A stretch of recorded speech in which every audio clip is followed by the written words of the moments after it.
Do you want a long story or short story? Short story. We want all stories. Oh my God. Yeah, do you have some time, everybody? The rest of the day. Okay. Can I run? I'm going to run. Yeah, you can still flee now. Okay. We're recording now already. Okay, first question. When and where were you born? I was born on the 22nd of November 1925. I'm only 93 years of age. In a place called Włochowice, near Bydgoszcz. Germans used to call Bromberg. Okay. And I stayed there during the early years, 32 till 39, attended a local school. Yeah. On in 1939, the Germans came in and was made forced laborers. I had to work on a German farm. And naturally we had enough work at home, but no, they took us out and we had to work on a German farm till November, 16th of November 43.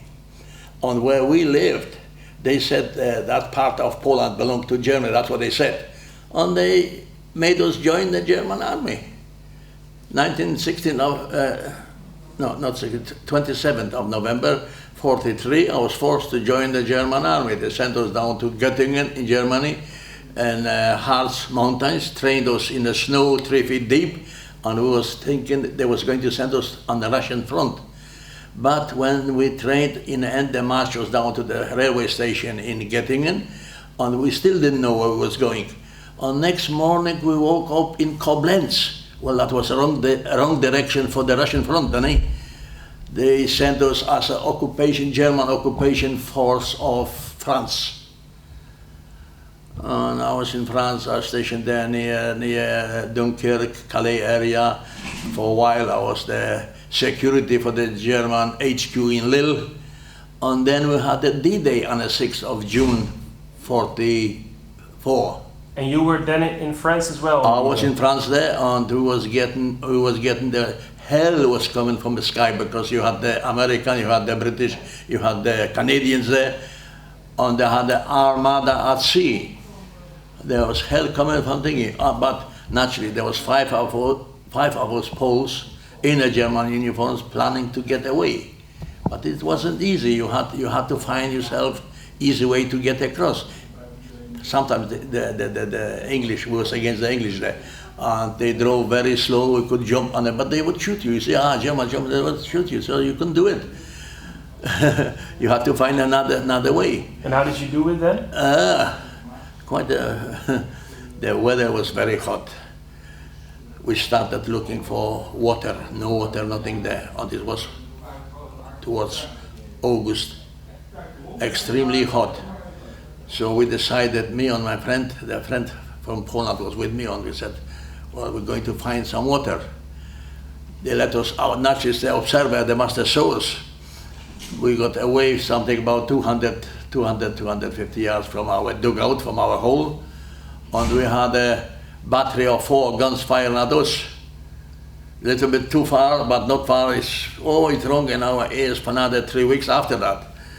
Yeah, and my friend, I always remember, went with the big to the right, I went to the left. The guns split up, 2 guns fired at him, but we managed to get away without a scratch.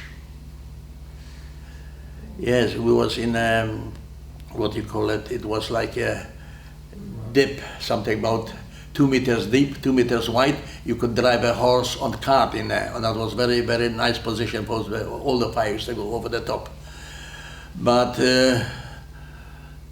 But then you got away? Then you were in British territory? No. When we got to this place there, we were told, we stop here for a couple of hours, have a rest. So we ran for a big heap of straw, all of us, a couple of hours rest, very nice. And it smelled like hell. There was a heap of horses and bodies buried with the straw. So we ran out again. We went for a barn, empty barn, and we naturally was tired. We lay down maybe 1 hour, and a big, quite an artillery fire came across into the barn. All the end came out. All the tiles was coming on top on us. there was an empty barrel, wine barrel with the end out. So I dived in that because that's it. Tried to get away from that stuff was coming from the top. And you were still in the German army then? Still in the German army, yes. Run across the orchard.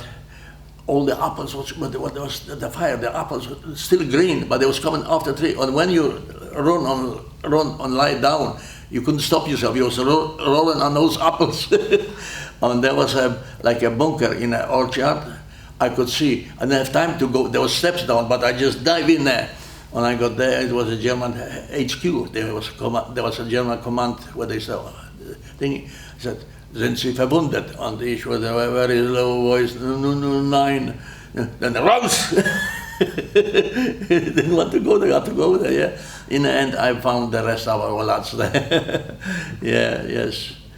And then how did you finally manage to... We managed, quite a while we planned that.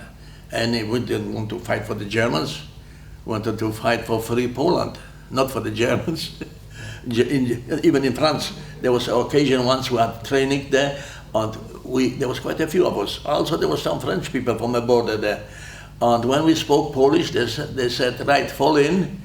And then they made us march in and lie down in a mud, foot deep, messed us up, and then fall in again. And then they said, hier wird nur Deutsch gesprochen. Down here you speak only German. See, I always remember that. Yeah, because how did you communicate with the German soldiers? Were you speaking? Well, you had to do what they told you, see. You had to do what they told you. But the situation there in August, when they broke two and they went to Paris and I got away, we managed, there was 5 of us, Poles got away. We got away during something about 11 o'clock, 12 o'clock, across, and we expected to meet the English. We knew the English was facing us. We was expected to meet face to face. But somehow we got behind him. How, I still today, I don't know how it worked out, but we must have gone a little bit too far, and we got behind him. And there was a heavy machine gun there, and 2 Tommies operating it. And there was 5 Poles in German uniforms, something about 15 meters behind him. We could have took him. We could have shot him, but naturally we didn't want to. We could have took him, but we didn't want to take him. We wanted they to take us. Complicated affair. And the noise was very high. They didn't hear us. We whistled and everything, but no, they were so busy looking there, and we was right behind them, yeah. And we could have took the gun on the 2 Tommies, and the Germans would have given you Iron Cross. But we didn't want that. We wanted to go over there. And yes, how did you get their attention then? One of our lads picked some small pebbles and started throwing at them. Must have hit one of them, and then turned around with the gun as well. They easily could have pulled the trigger, wouldn't be here today, you see, but somehow they was under control. And they said, right, and we kept our rifles to the bitter end because we could have met with the German patrol or something, and there was 5 of us. So when they turned around, we threw these weapons away, and they said, settle down, one by one. And they checked us over, and we was free to go. From there, we was 2 days under the barbed wire there in Normandy. I forgot the name of a town there. But the English brought some more supplies on tanks across, and they loaded us on those ships on the way back like sardines. And we went to England. Never asked for passport or anything, you see. But could you speak English at that point? No, not a bit. Nothing. And later on, they tried to teach us in Scotland when we joined the Polish army. They tried to teach us, ladies teach us to speak English, but we said, another few months we'll be going home. Like, I'm still here. But then we had to learn, you see. And could you speak German before you joined the German? When the Germans came, I couldn't speak nothing. But you had to learn fast. When I went on a German farm, very difficult, but one day the farmer sent me for hammer and nagel. Nagel is a nail and a hammer. But nadel is a needle. So when I explained to the lady what I wanted, so she gave me a needle and a thread, you know. And when I got there, he looked at me, he said, "Verflucht Donnerwetter, Nagel." And I wrote nadel. That was my German language, you see. But slowly we learned, we picked up, yes, and I'm still speaking quite well German now. And in the German army, were you with your Polish friends all the time, or were you separated? All mixture. There was quite a number from where I come from. There was from Silesian, and there was a few French people from my borders there, yes. The night we got away, the Frenchman sat there. I said, oh, the Frenchman said, well, I don't want to fight here. I got wife and children at home. I want to go home, you see. And next morning he was stretched out to death. Yeah. And do you remember something from the German invasion in 1939? From what? The German invasion of 1939. Oh, very well. Yeah, when they came, this was very, very rough, very rough. And I got involved as well, because when they came, they knocked the sign. There was a new sign before the war with the Polish eagle and that, and they knocked it over. So me and my friend said, oh, we're going to put it up. We didn't realize how dangerous it was, you see. So we went one evening and we put the sign up again and stood there, and it was very close to the sign, something about 200 meters. My father looked out at thing and said, oh, Germans knocking, trying to, he said, who put it up? Hey, Henry, did you take part? Oh, no. And he knew very well, it was me and a neighbor. Same day, they packed me small pack and had to leave home. Because if they would have caught me, they would have killed me or beaten me up so I wouldn't walk. And father said, right in the evening, same day, in the evening, off through the forest to the station, Bydgoszcz, Poznań railway station, and off to Grandma, something about 40 kilometers away. And I jumped off, because I knew where Grandma lived, I jumped off the train, I ran to Grandma. Grandma wondered what I was doing there, because the situation was very... And I explained, and I stayed with Grandma for the winter. There was quite a heavy winter, a lot of snow on that, 39, 40. And then in end of March, they threw Grandma off her farm. They brought some Germans, and she had to go on another German farm, forced labor. And the Grandma said to me, Henry, run. Where could I run? Home. The dust settled, you see, when I got home, everything was that, but I didn't stay very long at home. Father got informed, had to send me to a German farm. 1st of May 1940, I was on a German farm. I worked for 3.5 years, and then I was called up to join the army. And what was your feeling when you were called up? I was going to run, but Father said, if you run, they're going to finish all the family off. That was you had to watch what he was doing. And anyway, when they came in a place called Bydgoszcz, Germans is called Bromberg, they called Blutsonntag on Bromberg. There was so many, there was thousands shot. Also our mayor, he was a well-built chap, I always remember him as a boy, I remember him. And they shot him and left him lying right through the winter. As an example, if you step out the way, that's what's going to happen to you. Right through the winter, only the family wasn't allowed to bury him. They buried him in end of March or April. Yeah, and there's a little memorial there now when you go there. Yeah. It wasn't easy. It was complicated. And when the war started, the 1st of May or 1st of May in '39, they loaded everything. We had 6 cows, and we lived on a farm. And off we went towards Warsaw. And the roads was packed, and the German planes used to come across. Really frightening it was.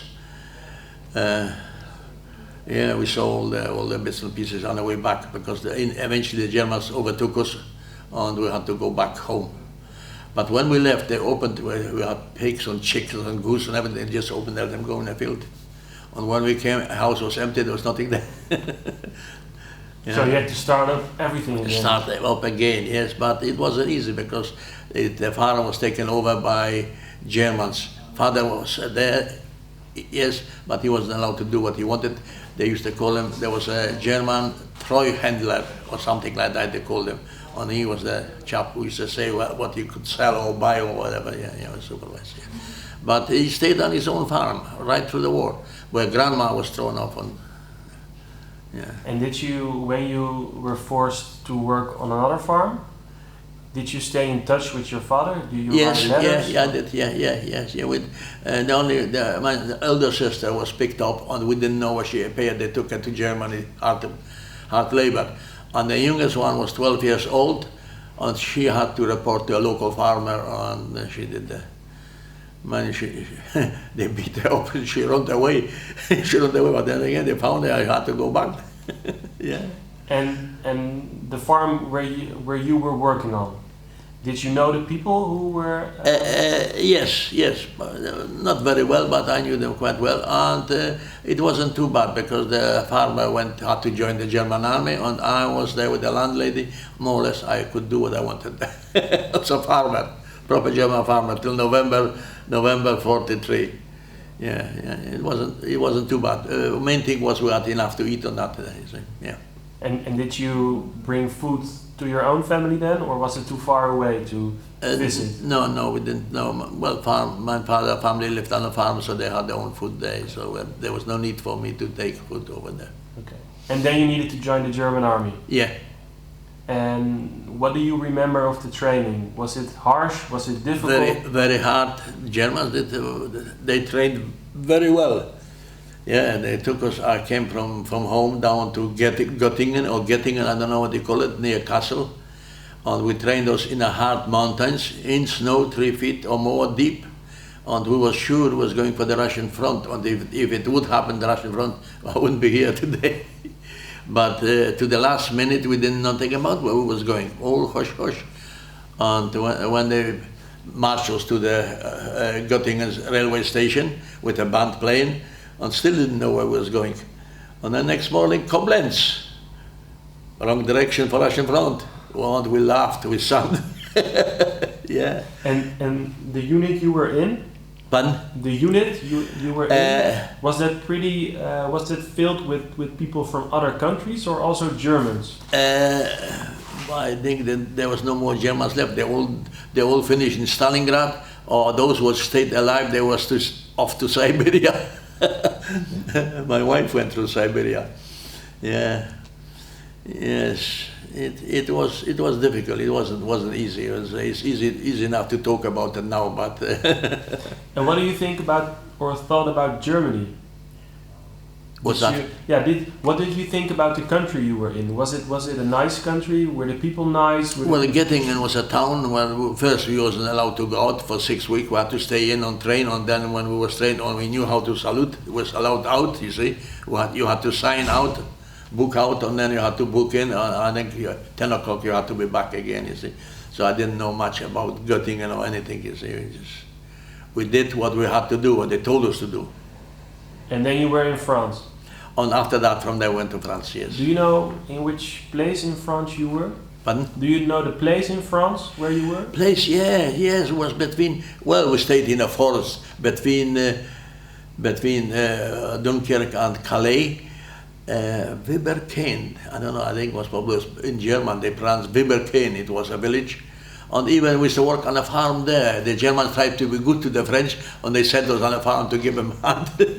So nothing changed pretty much. Again, the farm, yeah. We used to help on a farm there. But then it didn't last very long. The D-Day started, and that was it. And also, I was in Dunkirk hospital because they used to fire. They didn't aim. They used to fire when the planes used to fly across. They used to fire like a wall. And what went up had to come down. And I had a shrapnel. I stayed in a hospital in Dunkirk for 10 days, I think so. And then when I came out, I had to rejoin the unit. The unit moved from Dunkirk to Sandomir. And between Sandomir and Dunkirk, there was what you call the WWII. The rockets? Yeah, the rocket. And on the way up, when I was going up there, a German lorry stopped and picked me up. He said, "Where are you going?" I said, "Sandomir." They picked me up. And I was quite worried because the French underground was very, very sharp there as well. He says, so you had to watch out. German, they was after your rifle ammunition. They picked me up and they stopped exactly near the WWII. And they used to go on a where they dig coal, on a big, what do you call it? A mine or? Mine, yeah, but up on a railway line from underneath used to go up and they used to read the railway off for UK. I watched them, and then 6 weeks later I saw them landing in London. yeah, that was like that. Because you were in France then when Normandy happened, when D-Day happened. Yeah. I was in France. I was in France from January 44. Okay. Yeah, and when the D-Day happened, I was there, but naturally it was a bit near Calais. And soon as this happened, they sent the regiment down to the front line. So you actually fought against the British as well? Yes, but we didn't. No, we didn't shoot at the British. We hoped they would sooner or later they would take us. Because you explained already about the way you got to them. Let's call it that. Yeah.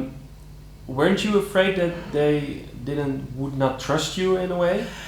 Yes, very much so. Yes, if they would find out our plans, I wouldn't be here today. There was no joke about that. It had to be very, very, you had to know who you spoke to. There was 5 of us, and we kept to the 5 of us what we was going to do. And we couldn't talk to anybody else, just in case we would talk to a wrong chap. Yeah. And then also the British who captured you. Yes, that was very friendly, very good. And they checked us over, and then on the next, I think 2 days we was in Normandy, and then we went on, and a lot of tanks came across, and we went on those ships back to UK. But how did they know you were a Pole and not like a real German? Well, we went as a prisoners of war, and there in a camp in England, Poles stepped out 1 step forward, and we went out, and we knew there was free Polish army, and that was it, you see. From there we had an interview. Our names was changed. I wasn't Kubinski, I was Russian. They give us like tonight, he said, pictures of a name, and next morning we're going to write them all down. So I was Kubinski, I picked Kamiński, my auntie was Kamiński. And he said, Kamiński, next morning he said, he called me, son, what name did you pick? I said, Kamiński. He looked at me, he said, Kamiński, what got you look? What's the name of your mother's maiden name? Russian, from now on. You know. that's the... Why did you need to change name? Because we went back against the Germans, you see. I went to England because I had to train as a paratrooper. I went to Scotland. But some of them, they went with the Polish division straight, just turn around and back to thingy. So you had to change. You could meet you officers or you soldiers with you served there, you see. So you changed name, everything. And even when they changed the name, they said, well, there was a captain and he said, remember that very well, this could cost you a life. I still remember. I was born, I was number 14, Ulica Rolna, Vilno. I've never been to Vilno. Vilno is the headquarters of Lithuania now, you see. Yes, that was it. So that was your new birthplace? Or? That was Vilno. Yeah. Yeah, that was my birthplace, which was all wrong. You see, false papers, all false things. And they said, right, remember that very well, because it's if you get confused, you had it. And why did you want to join the parachute brigade? Was that a choice? Could you choose? Join who? The parachute brigade. Parachute brigade? Yeah. No, I wanted to go with the tank division. He said, why? Because my dad in the First World War was in artillery. He said, you will be in artillery in a parachute.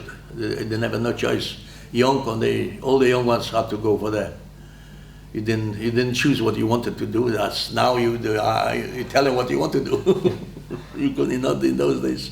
And what did you think about the parachute brigade? Did you like it? Very good. First? Very good. There was all young people like one. Excellent. Any show in England against the British, always we used to go.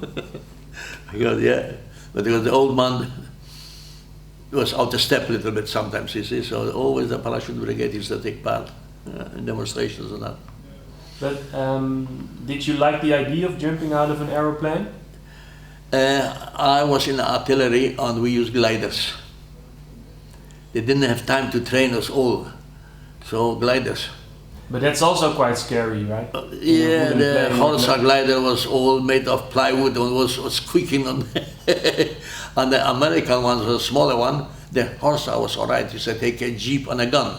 But with the American, you said take a jeep or gun. And then you had to look for your gun when you landed. Where in a Horsa you had it all together. Yeah, but they squeaked. And the American was a aluminium frame on a canvas. So if you step too far, it could have fallen Your out. foot was Yeah, going through the yeah, canvas, yeah. But so you trained with the horse house, Yeah. and how was it? Yeah, sitting in the back of a glider. Was it scary? What did you? Well, we had to do it. Even those which had to jump, they had no option. They was lined up, and if you was afraid, they used to push you out.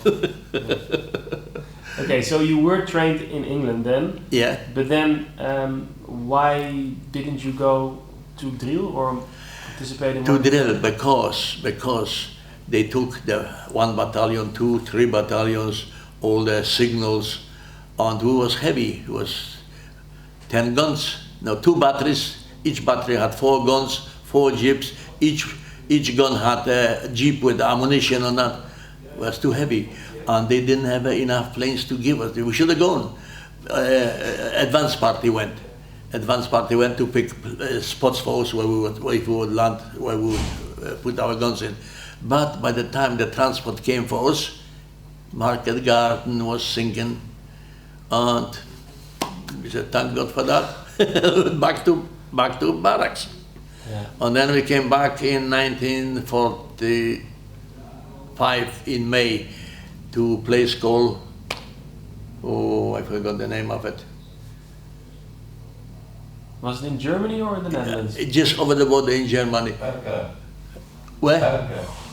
Not Berge. That was later. Across the border here. Hank, you know that, don't you? When was the brigade was stationed. Bersenbroek was something they were stationed as well, I think. Yeah. We have to look it up then. Yes, not far from here. Last time in September I went to see it, but I couldn't recognize anything there. Okay. We stayed for a short spell here. Try to remember the name, but it won't come. It won't come now. At my age, the names, town names, or nothing seem to go. Yeah. But then, what I find interesting is that while the brigade was going to drill, Yeah. also the Warsaw Uprising started. Also, The Warsaw Uprising was taking place. What do you think about exactly. that? Yeah. The brigade commander wanted the brigade and who was trained to liberate Warsaw. And they forced our brigade commander to go to Holland. We didn't want to go to Holland. We wanted to go to Warsaw. And our brigade commander lost his post when we got back. He got redundant to 0. Had to work for his upkeep. New commander came, and we came. Yes, we came here. Well, I forgot the name of it. Yeah, but were you also thinking about going to Warsaw? Did you want to go to Warsaw to liberate Poland? Oh yeah, yes. They told us that when we was training, you drop like eagles on Warsaw and you're going to liberate Warsaw. But I don't know if it would help because the Russian was there and they stayed back. They didn't want to say so. You would get anyway. The British on Bachko Stalin, they had a chat and they agreed. They had another politics to our politics. You see, we wanted to go. Yeah, naturally wanted to go home, and it would have been, Yeah, but it didn't happen. And were you disappointed that you weren't going to fight? Very much so. Very much so. Yes, we couldn't go to home. You see, we wanted to go to Poland, not to Holland.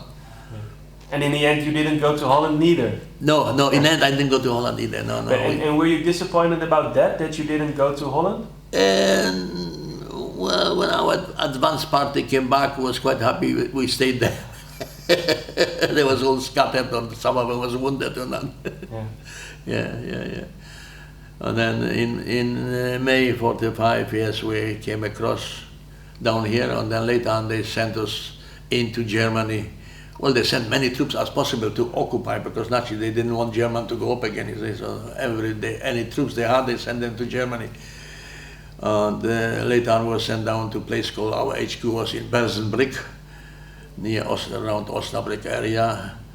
That was the parachute brigade, and then the tank Polish First Tank Division was near Wilhelmshaven, around Cuxhaven, and up to the HQ was in Meppen. It occupied quite the area. And the best was that they didn't like us, the Germans didn't like us. They preferred British or Americans or Canadians. And they called us Polish Banditen, because naturally we took advantage what they did to us when they think so. They didn't, oh yeah, it was like that. And until what year did you stay in Germany for the occupation? Till 16th of November 47.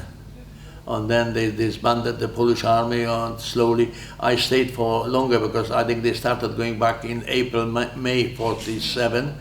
And I stayed, I drove the officer who closed the camps and handed over to the Germans, you see. And me and my friend Vlada, we were together, we met there, and since then we've been friends. Henk knows them all. Yeah.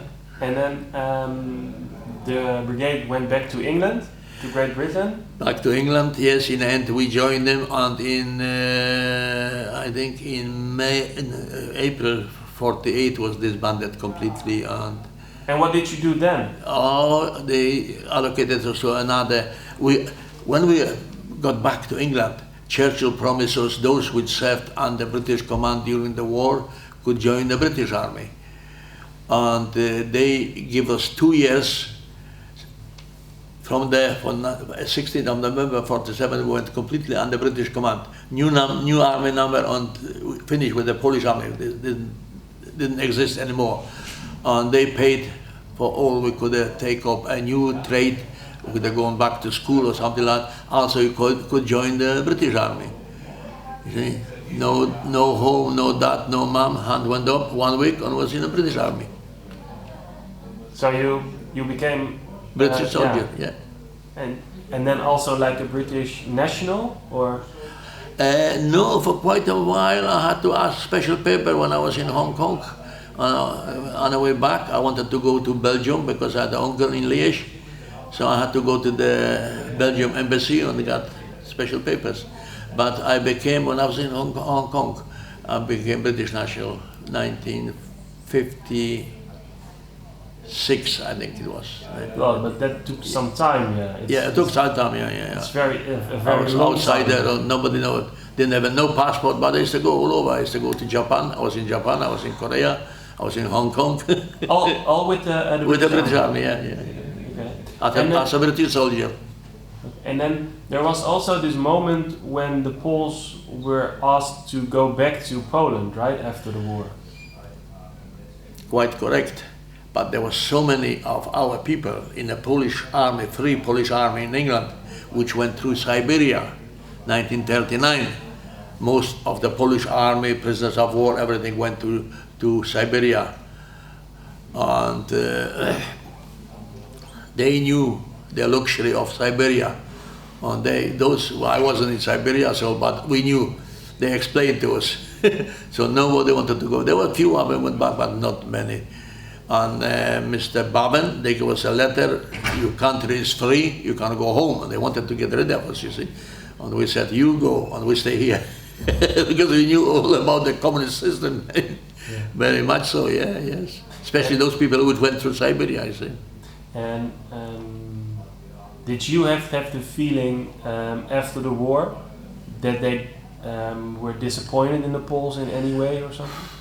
Very disappointed. Still dreamt, wanted to go home.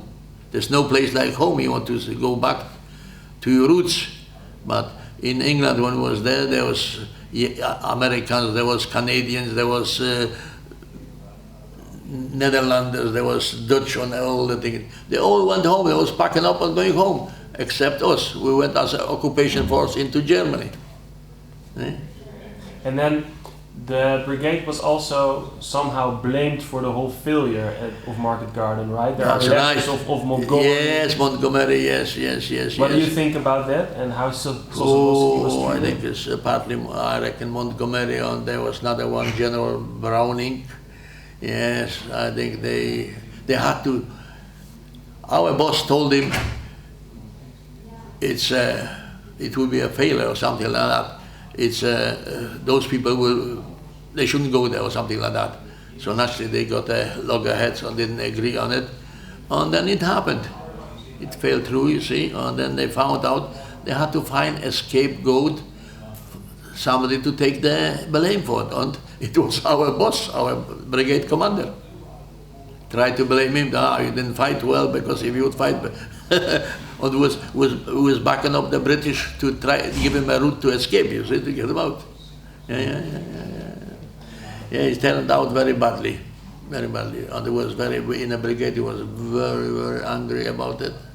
You all were angry about it. Yeah. Well, promises, you see, was promised, come and fight with us, and naturally escaped, and could have cost me a life. And then we joined the Free Polish Army, and then it was promised, yeah, come and fight with us, and you will have a free Poland when the war finished. Did we get free Poland? Did we? Well, yeah, all promises. So were you also angry with Great Britain then, or? Slightly, yes. Yeah. But still, you live there. Is that not difficult? No, it didn't go. But where we stayed, a place called Bulik near Peterborough. We used to go to a pub there. And once a week we used to go to there was a quarry. We used to go there for a shower once a week. They used to take us. But at night we used to go for beer.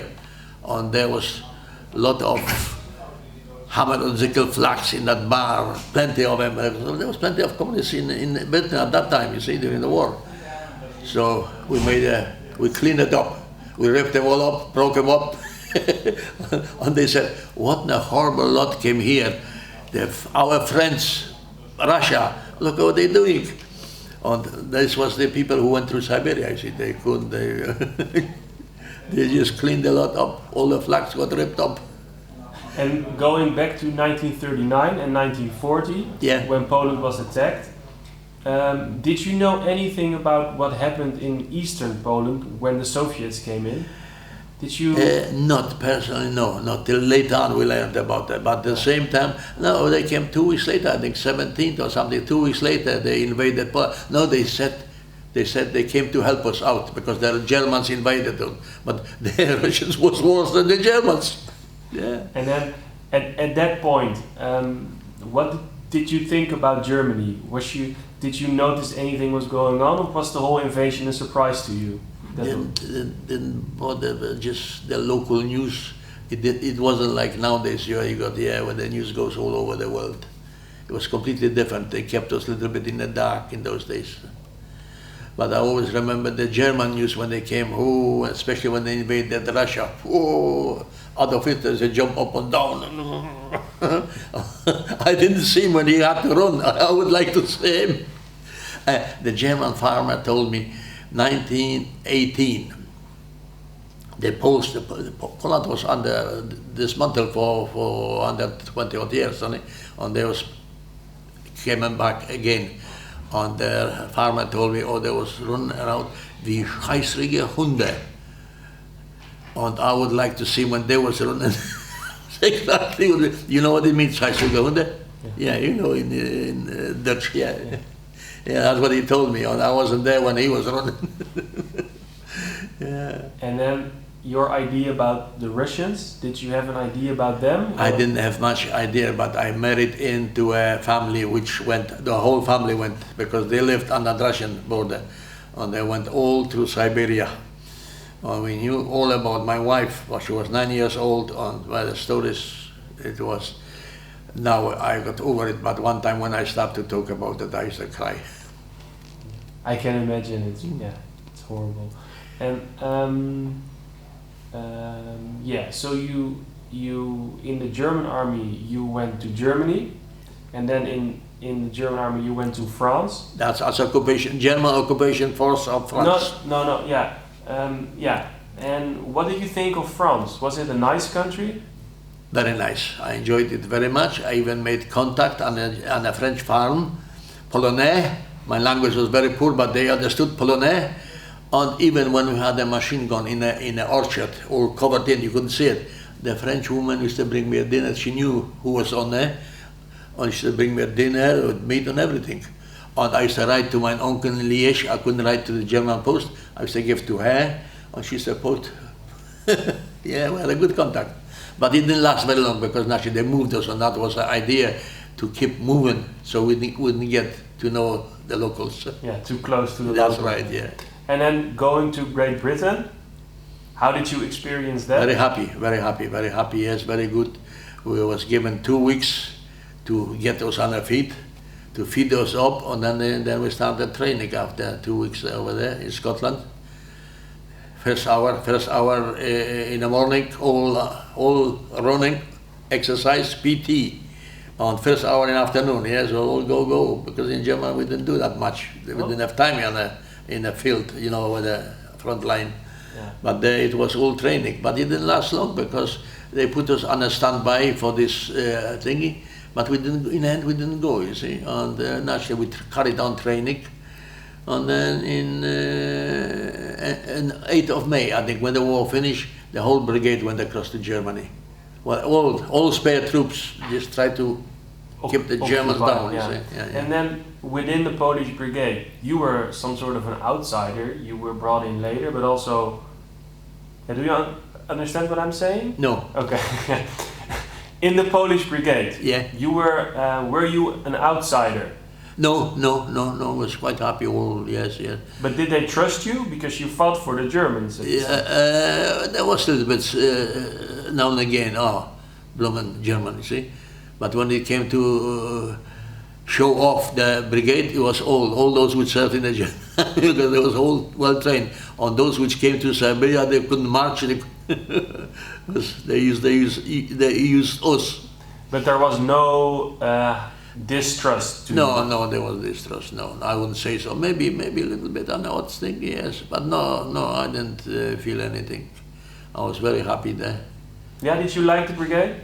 Very nice, very nice. We had extra money there. We had for the paras, so we had 30 shillings a week I used to get. And then we joined the British Army, had 27, 3 shillings less. That was the para extra, you see. Yeah. And did you like Sosabowski? The brigade commander? He was very strict, but then again, as a brigade commander, had to be, didn't he? Yes, he was very strict, but he was a very good commander. Yeah, he was maybe a little bit old-fashioned, but he was very, very good commander. And it was a shame what they did to him, because he built that brigade from nothing. He had to pick anything he could find, all the young people, because there was no use to take an old man there and drop him. And he built it from nothing, the brigade. And in the end, I think it was something about 6,000 something strong, quite so, yes. And the artillery part, or the artillery battalion, stayed in England, the heavy artillery. Part of it, the anti-tank, our sister unit, artillery, Vladalenko, he was wounded, and he was with Rommel got away to the French, what do you call it? Foreign Legion, that's right. And he came a little bit before me, and they dropped him here in Arnhem, and the German got him. Got wounded, didn't get away, and was a prisoner of war till the end of the war. Yeah. Okay, but quite the experience, isn't he? Yeah. Had he also changed his name? Yeah. Had he also changed his name? Changed his name, even he left, I don't know why did he, because when the war finished in November 45, they published, and I think he wants to go back to his own name, and I straight away I went to the office, I wanted my own name back, but he didn't, and even today he kept his adopted name. Do you know why? I think there was something, mother got remarried or something like that, and there was something, family maybe, I don't know exactly, I couldn't say anything about it. Okay, so But your unit stayed in Great Britain, and did you follow the proceedings in Driel then? Did you know what was happening there, or? Oh, very much so. We knew what was going on in Warsaw, and that the news was here. Yeah, and in Driel during the Market Garden. Oh yeah. That was because it was part of the brigade, and so naturally we was informed, very well informed about it. Yeah. And what did you think at that stage?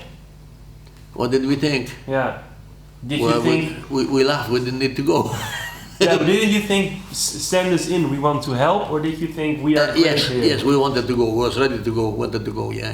Everything was loaded. Everything was ready, but there was not enough planes to take us as a whole unit, as a brigade.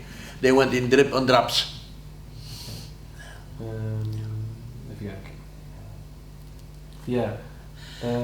Going back to your time with the German army, do you remember in which regiment you were? Which unit? Yes. Grenadier Ersatzbataillon 82, Okay. Göttingen. Okay. And you stayed with them the whole period? Through the training, and then went to France. And in France you were in a different regiment? Well, the units, the company which I was in, they stayed, but different was attached to different regiments there in France. Okay. Different numbers, can't remember all of them, but I got them somewhere written down. So I had to dig into papers. Yeah. Well, that's we sort that out later. Yeah. That's. Yeah. So you did experience a language barrier within the German army. Yes, and we suffered. As I told you earlier, they made us fall in, found a big rain on muddy spot, lay down there, messed us up, and then fall in, and here with no Deutsch gesprochen. Down here you speak only German. Yeah. We understood, we said watch out later on after that. For freedom you got to fight like a lion. If you lose your freedom, you're nothing. Is that something you still think about? Quite often. Yeah? Oh yeah. The things, Yes. Well, from beginning I had to leave home. The first winter I had to leave home and I couldn't go home. Everybody was at home, but I wasn't. Because we didn't realize how I was young and stupid, you see, and then didn't realize, but father explained later on. And same day I had to leave home. So, do you feel free now? Yes. Yeah? I've been in England since 1944. And yes, and I was a British soldier for 33.5 years. I was in Japan, Korea, Hong Kong, Cyprus, Malta. Yeah. So I would say I feel one of those there now. More British than Polish. Nathan, do you have questions? Maybe about the Korean. Were you part of the Korean War, or were you stationed there? You still got the Korean War even today. The wall is still up there, don't they? But no, it was what you call it, time where there was talk and there was no fighting. Yeah, there was no fighting. But yes, first when I got there, because I went to Korea from Trieste. Trieste we used to work till 1 o'clock after dinner, early dinner, and we used to go swimming on that beautiful place it was. And then I landed in Korea on the canvas, cold winter, and I thought I wouldn't last. You had to do it 12 months. I said, 12 months. And then when it came to the end, when it's ready to leave, you had to do 12 months. So I went to the office, I wanted to stay there. I got promoted to sergeant. Chap used to bring me hot water to shave on that. One of them used to clean my boots. I didn't want to go nowhere. I said, I'm quite happy, I can carry on here. They said, no, you're going to Hong Kong. And how was that, Hong Kong? Excellent. It was like in New York in those days. Yeah, Hong Kong, yes. How long did you stay there? 2.5 years. Should have been 3, but I think they sent us early because when you finish the tour was 3 years. That included 12 months in Korea and then 2 things. But we still got back early because when we got back after 3 years, was given 3 months leave, you see. Yeah. And then? Yeah, joined the unit in England. Yeah. Just carried on normal. Did you ever see the cities of London or Manchester on your arrival to? I can hear you, got to speak up. Did you ever see the cities of London or Manchester when you first arrived in Britain? The destruction after the... Could you speak up? Yeah, so in 1944, when you went to Great Britain, did you see London, for instance? See what? London. London, yes, of course we did. What do you think? What was it? Well, London, in those days there was a lot of damage in London, you know, there was a lot of damage here, it wasn't the same. And I got to near Southampton, but my friend landed Liverpool and he said, oh, what a horrible place it was. All 3 o'clock in the afternoon, it was dark, and he wrote in his the same. I said, hey, you can't do that because someone is going to read it. Yeah, he didn't like Liverpool, yeah, it was all dark, 3 o'clock, misty. But slowly you get used. And then anyway, we didn't stay there. First time when I came, we went off to Scotland, you see. The weather was completely quite nice there, yeah. So there was no destruction there? Pardon? There was no destruction there? No, it's all right. And later, after the training, we came down near Peterborough. Our headquarters was in Stamford, near Peterborough. Yes, that was yeah. Was there destruction? Pardon? Was there destruction to see? No, there was no restrictions. It was quite, we could do more or less what we wanted to. Was that? Was there any destruction? Peterborough is a rural place. Oh, I can't remember that. There's no nothing to see. Yeah, small villages, you know, Okay. so they wouldn't have along there. So. Okay. And then when you were there, was there any involvement with British girls, for instance, with the British Oh, population? yes. Well, we like girlfriends, yes. We had plenty there. Yes. Always is a fine girlfriends. The best was when we came back to Germany. There was no fertilization. For 6 months we wasn't allowed to talk to them. But then again, nice girls, all the Germans was in Siberia, but the brigade was in Germany. So we still wasn't allowed to talk to them, but we used to find the nice girls and we used to get yes. And then in England, did you was your unit separated from like local life, or did you involve with them as well?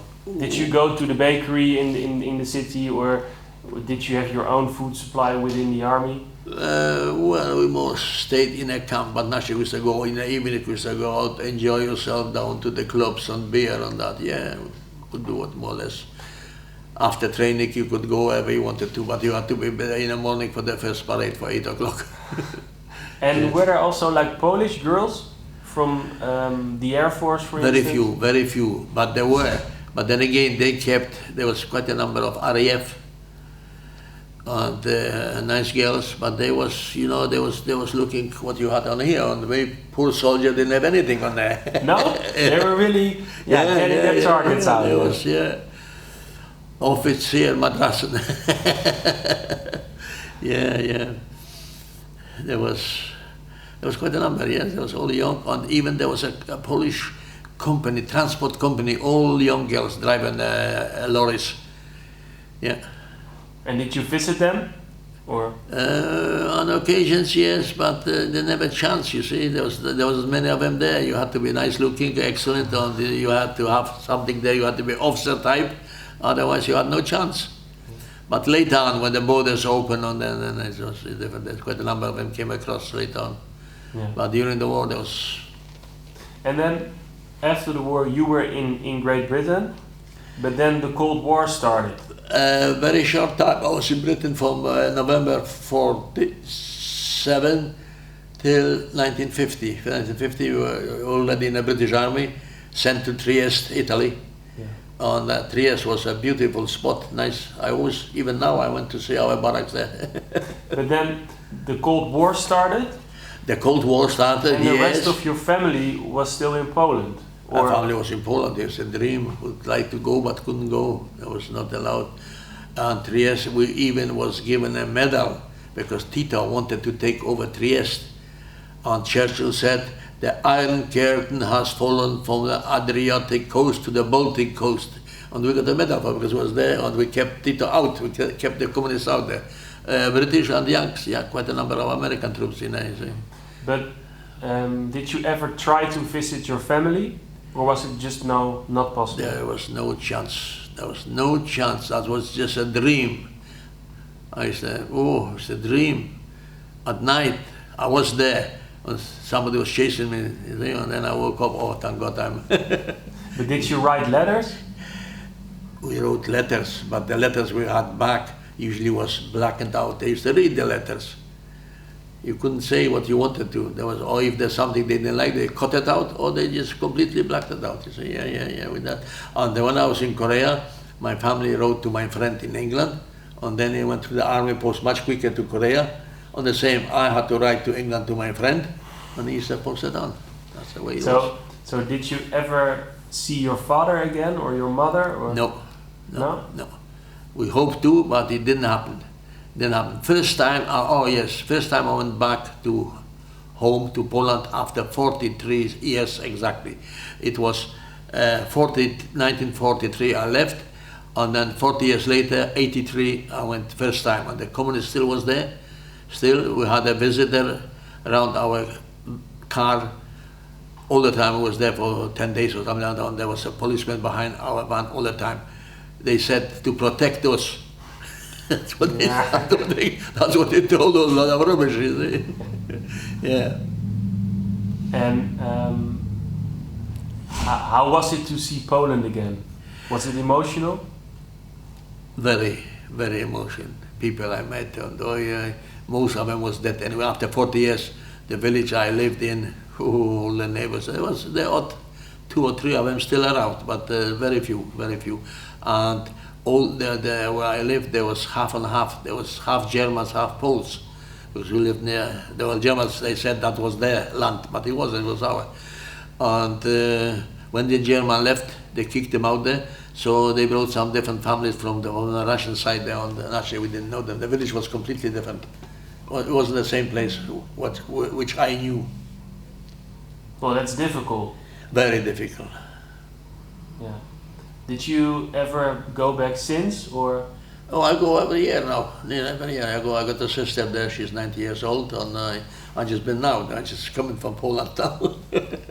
And what the change since they joined the union, all the before when you drove, the wheels would come off. The boom, boom, boom, boom, boom, holes, no roads, no petrol stations. There was a Bowser someone across roads. Now you got the motorway from Frankfurt and all the way to Warsaw, like better than in England. All new serving station, everything. Also across from Warsaw to Danzig to the coast, same thing. What the changes, but then again, I think it's union money, don't it? Otherwise they couldn't afford that. Yeah. And then another question about your national feeling and your nationality. Do you feel like a Pole or like a Brit nowadays? Do you feel British or Polish? Well, we had that question last year, I think, at drill. No, at Hague. Where did you go to the embassy? Hague, don't it? Hague, yeah. American Embassy. Hague, yeah. When the interview, my son made a contact with a year before, and they arranged. They wanted to see 3 generations, and was invited to the Yankee embassy in Hague. Interview, and that was another one. Interview with the American embassy. Break, a little bit to drink, and then the British embassy and the attaché came. Another interview. And when they finished, the Polish embassy came. I didn't know where to go. I wanted to run. That was very good. Yeah, story once in a lifetime. Yeah. Yeah. But how do you feel? Do you feel British or Polish? Well, they asked me that question at that time there, Yeah. and I said Polish. I said, my son said British. You see? And then the younger one, my nephew, is in a U.S. Army there. My son is in America, and his son is in a U.S. Army. And they asked him, and he didn't have no problem. I said Polish. My son, he wasn't so half British, half Polish, but the nephew, he said, no problem. Well, he said, I was born in USA, and I'm U.S. citizen, and that's it. He didn't have no problem. It's your grandson, though, isn't it? Hey? I said Adam is your grandson, Yeah. not nephew. Oh, grandson, yeah. Well, correct me if you see, I get mixed up. I'm 93 years old, you see, quite often. Well, it's allowed at that age, right? Do you have any more questions, maybe on the period in Great Britain or in the German Army? Well, you were obviously upset with the British a little bit after the war.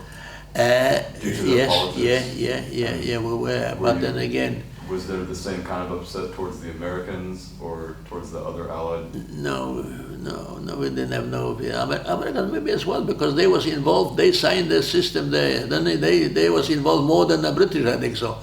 Churchill, I think there was a spell where he was going to attack Russia, and he was going to use all the all the Russian prisoners on that, and he was going to, but America didn't allow him. Britain was in America pocket. They had borrowed so much money during the war, and they had to dance the way they played the tune, the Yanks, you see. That was the system. You served with the British Army for so long. for over 30 years. Did you ever feel like you wanted to get out during that time, that you had already served? Well, I think, I did the right thing, joined the British Army. I was a farmer, my father had a farm, and when we disbanded, I was thinking to go on an English farm. I liked horses, and there was tractors already, so I was quite keen. But my friend Walter, he said he wanted to go to Canada. I said, no, we're not going to chop the wood. No, I said no. And then in the end, we agreed, we joined the British Army. Recruiting thing came across, hand went up, no home, no dad, no mom, and 1 week was in the British Army. Uniform was the same, we just changed the Poland came off.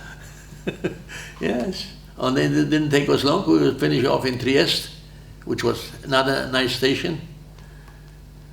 And my friend Walter laughed at me, you're going to Korea, aha. But he was worse off because he went to Singapore and Malaya. And the communists were they was fighting the communists there in Malaya. So he was worse off than me. Yeah, yes. Okay.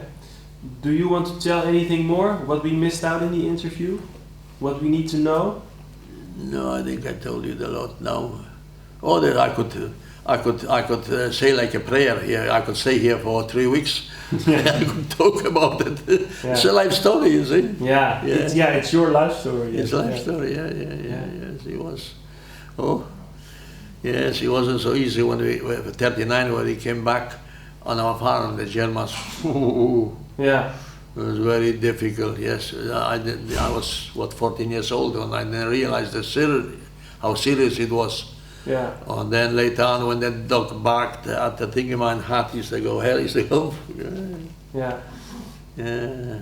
So, just to make things sure, the Germans attacked your village in 1939, and then you moved back and you let out all the animals, and you went to Warsaw, right? Towards Warsaw, yeah. Yeah. And we stopped on a big farm there.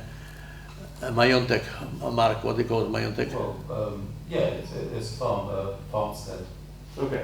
And then And we stayed there for 3 weeks.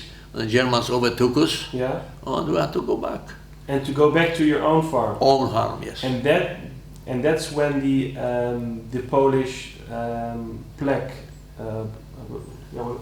What did he the call it? Polish Eagle. Yeah, The Polish eagle, thing the sign happened. of the Yeah, the sign of the happened. name of the village on that, and the Polish eagle went Yeah. down.